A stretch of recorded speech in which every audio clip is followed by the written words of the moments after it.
Magandang araw guys. Magandang buhay sa inyong lahat.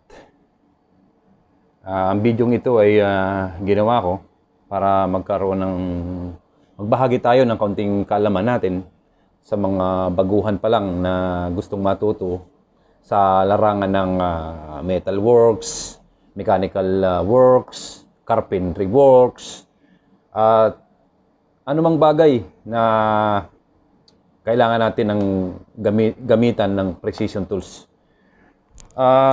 Meron ako dito guys na 6 inches pocket size ruler, steel ruler. Maraming klase nito. Merong 12 inches na steel ruler, meron ding plastic na ruler. Ang maganda lang kasi sa steel ruler, yung durability niya at saka yung lifespan niya guys, mas matibay talaga to. Maganda dito, yung kanto niya, yung gilid niya, talagang firm siya. Talagang straight siya. Pagdaan ng panahon, at depende na rin sa iyo kung paano mo siya iingatan talaga. Unlike dun sa mga plastic na ruler, darating yung araw, darating yung time talaga, magkakameron sila ng mga lubak-lubak diyan, mga baku-baku diyan. Yan ang pinakang weakness niya talaga. At tapos itong mga guhit dito, itong mga guhit na yan, pagdating ng araw, mabubura yan, mag-fade yan. Ang pinakamahalaga kasi guys, dito sa mga tools na to, anumang tools ito, ang importante dito yung tinatawag namin na matching, yung tapat-tapat. Kasi, bakit ko nasabi, itong mga guhit na to, na nakikita nyo, kailangan mo siyang maitapat doon sa kung anumang bagay ang susukatan mo. Diba? Mo siyang mapagtapat para mabasa mo siya ng maayos at para nabigyan ka rin ng magandang sukat. Guys, napaka-importante nito.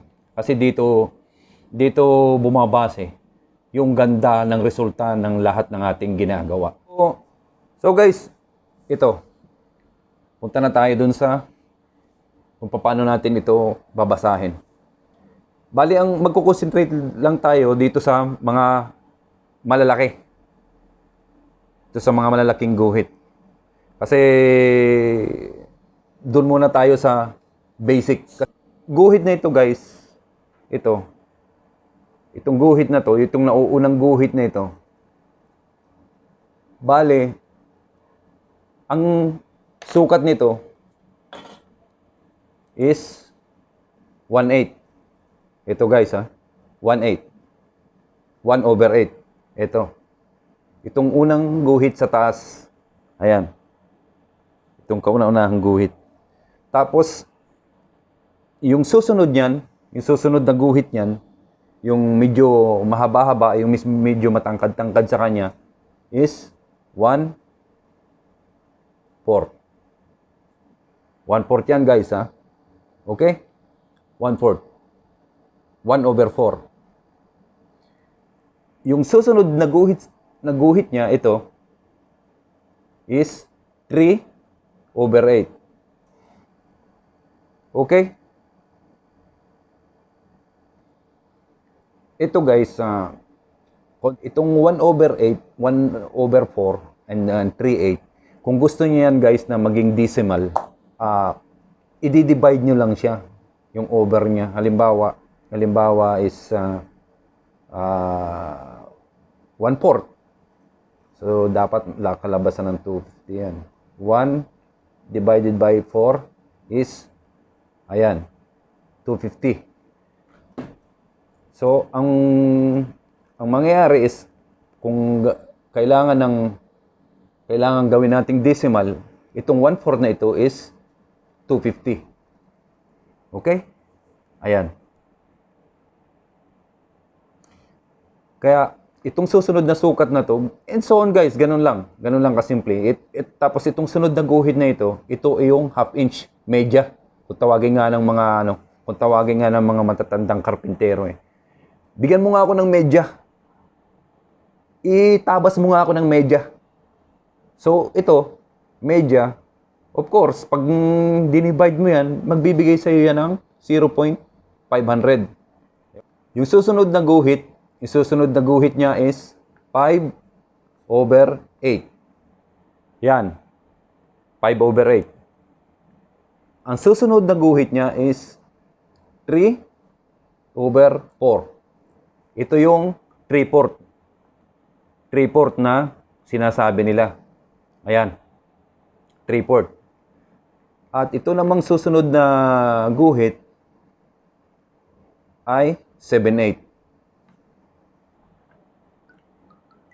At syempre, yung pinakamatangkad sa kanya, ito na yung 1 inch. Okay? So ganun lang kadali guys yung yung interpretation sa kanya. At kung babasahin na natin ng diretso yan, idadagdag mo lang naman diyan yung kung paano ka nagsimula dito. Halimbawa, dito meron ka ng 1 inch.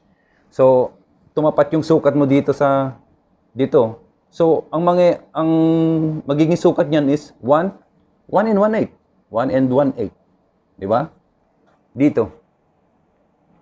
Ayan.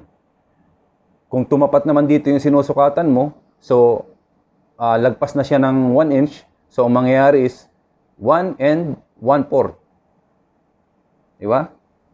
Kung dito naman is ang mangyayari niyan is 1 and 3/8. Dito naman 1 and 1/2. Dito. So dito is 1 and 5/8, 1 and 3/4, 1 and 7/8 and 2 inch. Okay? Ganun lang guys kasimple. Ganun lang and so on hanggang maubos na yung yung 6 inch mo na steel ruler, pocket size. Ganun lang.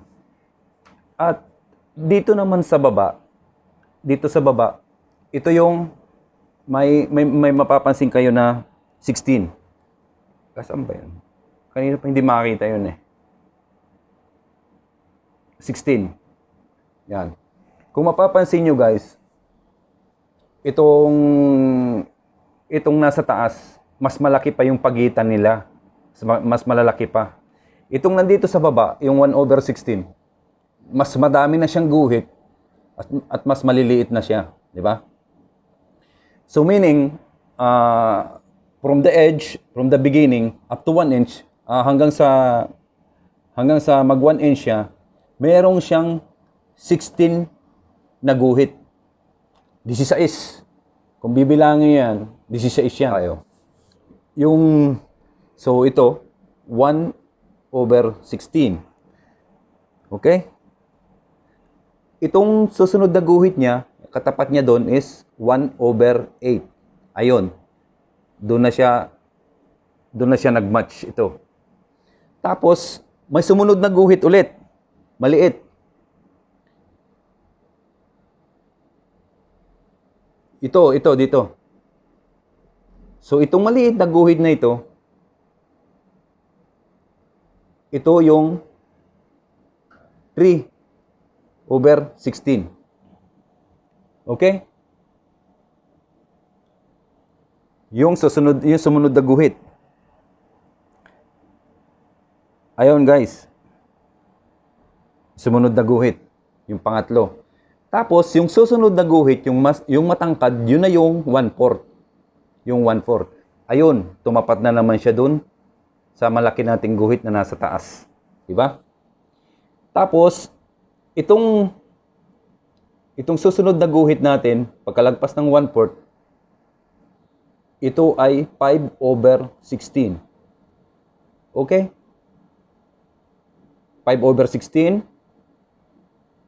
Tapos yung susunod na guhit, yun na yung... Saan ba yun dito? Medyo malabo kasi. Yung 3/8. Okay? Yan o, tatapat yan dito. Tatapat yan. Yan 3/8 na yan. Is tatapat yan doon sa... Tatapat yan doon sa 3/8 na nasa taas. Ayun, guys. Tapos itong susunod na to is magiging 5/16 siya. Ang basa dyan is 5/16. And then, half inch. Tingnan mo yung half inch, guys. Tingnan natin. Ayun. Tumapat siya dito sa half inch also na nandito ulit sa taas. Yung susunod na guhit na maliit, yan yung 7/16. Okay? Ayan. Pagkalagpas ng 7/16, ito, tatapat na naman ito doon sa 5/8. Itong mas matangkad-tangkad ng kaunti na to. Ayan. Yan, tatapat siya doon. So, 5, saan tayo nag-stop? Sa 3/8, 5/16. So, ito is 7/16. And then, half inch. Okay? Half inch. Pagkalagpas ng half inch, meron tayong 9/16. Pagkalagpas ng half inch. Kalagpas ng half inch. Okay? 9/16. So, pagkalagpas ng 9/16, meron uli siyang matangkad na konti, mataas-taas siya, naguhit doon. Yun na yung tatapat na sa 5/8. Ayan, dito. Ayan. 5/8. Okay? Pagkalagpas mo ng 5/8, may maliit ka uling guhit na mapapansin doon. Ito naman yung 11/16. Okay? So, pagkalagpas mo ng 11/16, yung 3/4, ito yung mataas na guhit na to. Ito yung 3/4, 3/4, kung tawagin. 3/4. Yan. So, pagkalagpas mo ng 3/4, nagtapos tayo doon sa 11/16. So, ang mangyayari dyan is, itong sunod na guhit na maliit, pagkalagpas ng 3/4, ito yung 13/16. Right? Okay, guys? Saan yun? Ito. Pasaway. Lumalabo. Sorry, guys, ha. Medyo nag-uumpisa pa lang tayo sa ganitong ano. So, 13/16. Tapos, ang susunod naman, meron siyang guhit. Meron siyang guhit na mas mataas-taas uli. Ito yon. Ito yung 7/8. Ayan. Tapat-tapat siya. 7/8. Pagkalagpas mo ng 7/8, nagtapos tayo dito sa 13/16. Itong maliit na guhit na to, itong maliit na guhit, ito yung 15/16. So, yung mga maliliit na guhit, actually, and ito, 1 inch. Actually, ano siya, yung 16 na guhit siya, 16 na guhit siya bago siya mag 1 inch. Okay? So, maliit na guhit, 1/16, and then sinundan siya ng 1/8. Pagkalagpas ng 1/8, 3/16, 5/16, 7/16, 9/16, 11/16, 13/16, and 15/16, and so on. And 1 inch. Ganun lang. Ganun lang kasimple, guys, na basahin ng steel ruler. Pag binaligtad mo naman itong steel ruler, yung katulad na sinabi ko nga kanina, meron kang makikita na 32nd at saka 64th. Ganun din lang yun.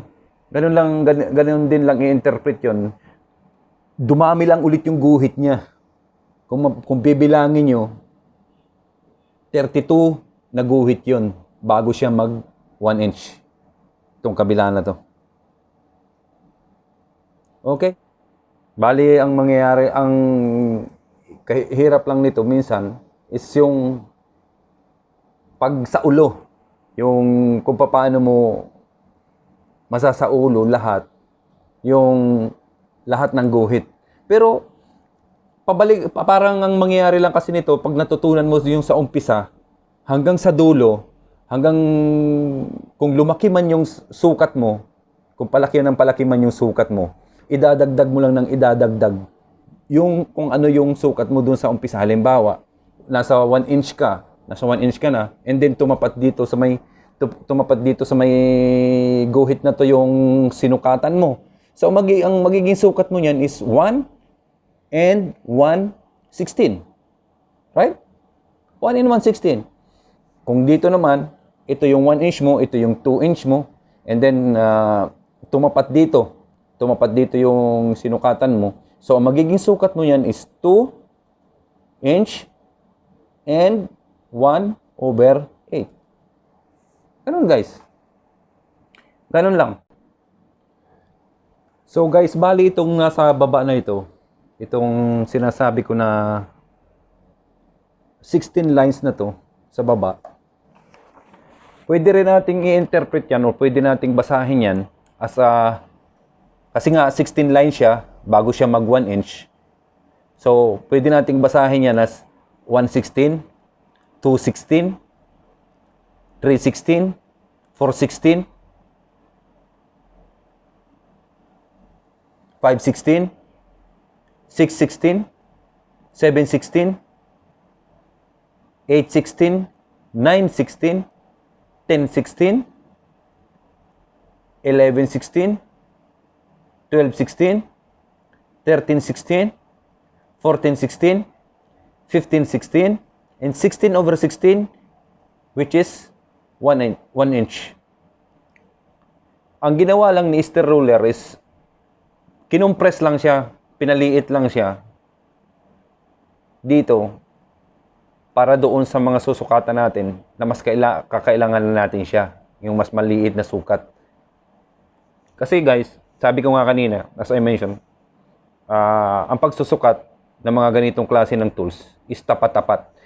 So, kung halimbawa na dito sa mga malalaki, sa nasa taas, dito, sa mga nasa taas, is yung sinukatan mo walang tumapat. So ngayon, ang gagamitin mo, itatry mo kung may tatapat siya dito, kung mas may nearest siya o may pinakamalapit siya dito sa nasa baba, di ba? Kinompress lang siya, guys. Back to back ito, yung harap at saka yung likod. Pinaliit lang siya from malaki papunta sa maliit para mabigyan tayo ng tama at saka eksaktong sukat. Di ba? Pasensya na kayo doon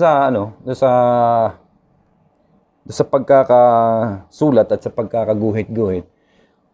Sana maintindihan nyo na lang yung explanation at kung may sarili kayong steel rule dyan. So makikita nyo naman kung ano yung pinapaliwanag ko.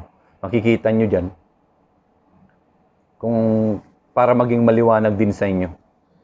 Okay guys. So guys, maraming salamat.